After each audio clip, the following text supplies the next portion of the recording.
నమస్కారం అందరికీ. ఈరోజు మనం తెలుసుకోబోయేది అత్యంత శక్తివంతమైన లలితా సహస్రనామ మరియు శ్రీచక్ర ఉపాసనలో ఎంతో ముఖ్యమైన శ్రీదేవి ఖడ్గమాల స్తోత్రం గురించి. ఖడ్గమాల అంటే ఖడ్గం అంటే రక్షణ, శక్తి.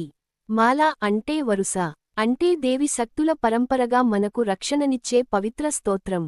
ఈ స్తోత్రం బ్రాహ్మణ పురాణంలో భాగంగా చెప్పబడింది. ఇది శ్రీ లలితా త్రిపుర సుందరి యొక్క అత్యంత రహస్యమైన ఉపాసన మార్గాలలో ఒకటి.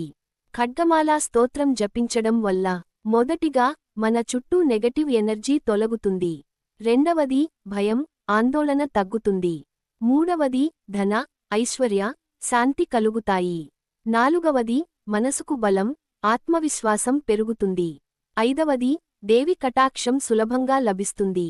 ఈ స్తోత్రాన్ని ముఖ్యంగా శుక్రవారం, పౌర్ణమి రోజు, నవరాత్రులు లేదా ప్రతిరోజు ఉదయం స్నానం చేసిన తర్వాత చదవడం మంచిది.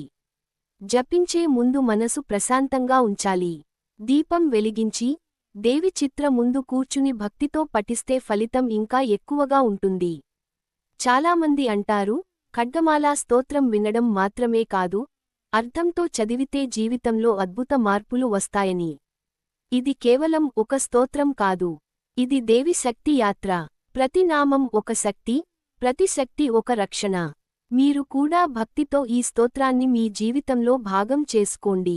దేవి కటాక్షం ఎల్లప్పుడూ మీతో ఉండాలని కోరుకుంటున్నాను. జై మాతా దీ.